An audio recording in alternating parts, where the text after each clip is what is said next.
Hello friends, my self CA Baljinder और मैं आपका बहुत बहुत स्वागत करता हूं मेरे इस यूट्यूब चैनल के अंदर।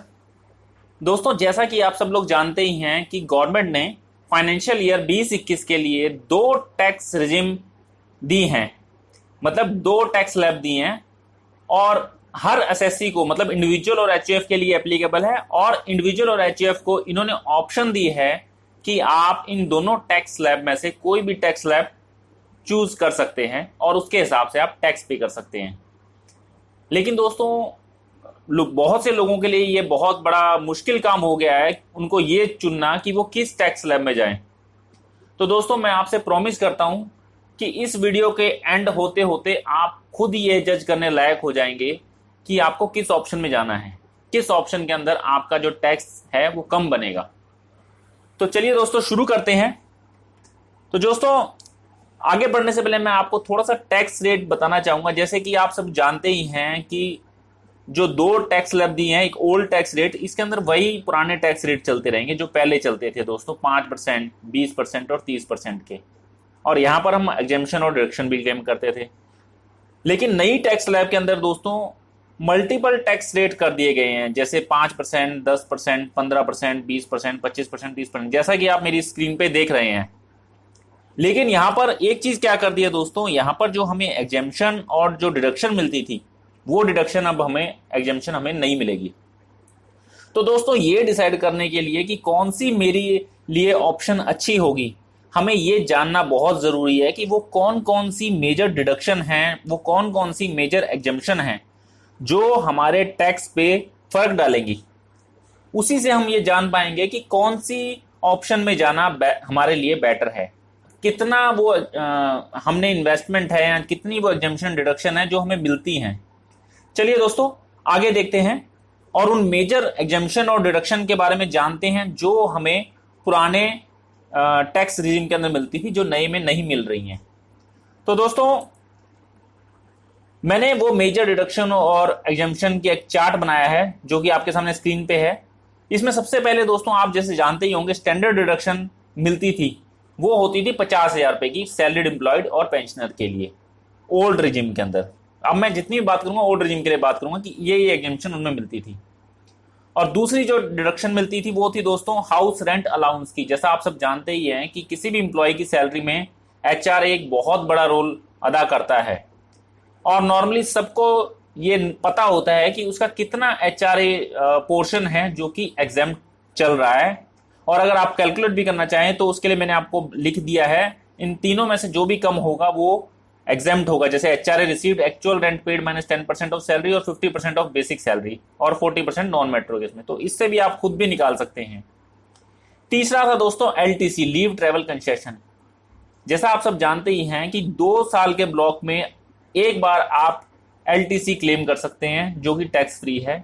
इसके अलावा कुछ पर्क्स और अलाउंस भी हैं, जिसमें mobile, internet, food coupon voucher और कंपनी लीज्ड कार, इस तरह के जो मिसलेनियस अलाउंस है वो भी पहले पुरानी टैक्स स्लैब के अंदर एग्जेम्प्ट होते थे।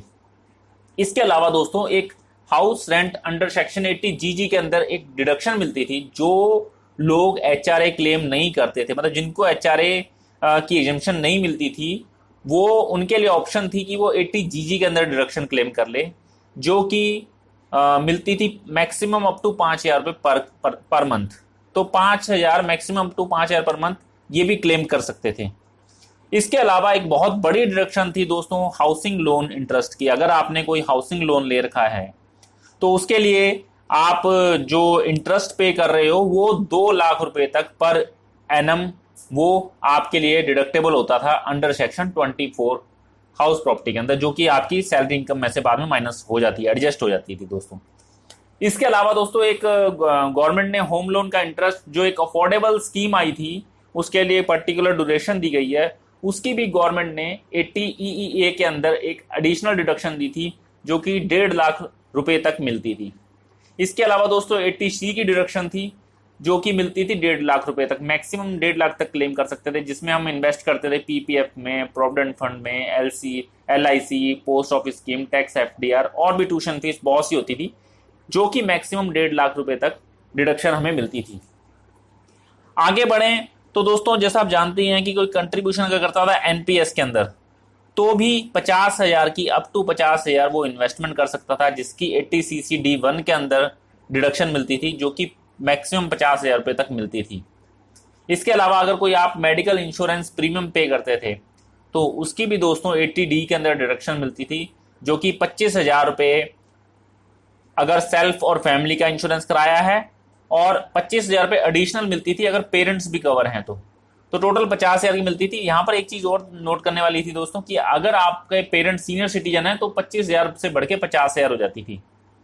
इसी तरह दोस्तों interest on education loan under section 80E, तो दोस्तों जितना भी आपने एजुकेशन लोन लिया है, चाहे वो खुद के लिए लिया है चाहे वो अपने डिपेंडेंट के लिए लिया है, उसका जितना भी इंटरेस्ट है वो 8 साल तक आप डिडक्शन क्लेम कर सकते थे।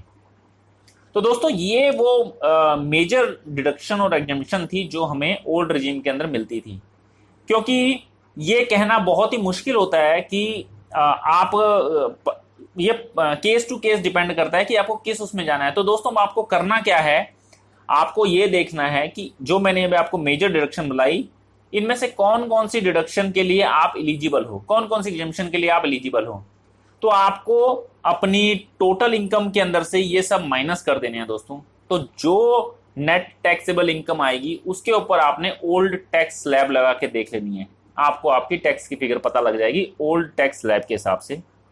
इसी तरह आपको बिना इन डिडक्शन और एग्जेम्पशन को लेस किए जो टोटल इनकम आपकी है उसके ऊपर आपको न्यू टैक्स रिजीम के अंदर जो रेट दे रखे हैं, मैंने आपको स्टार्टिंग में शो भी किए हैं कि किस किस अमाउंट पे कितना कितना परसेंट टैक्स है, उस हिसाब से टैक्स कैलकुलेट कर लें। तो आप खुद ये जान जाएंगे कि आपको कौन सी ऑप्शन में टैक्स की लायबिलिटी आपकी कम बन रही है।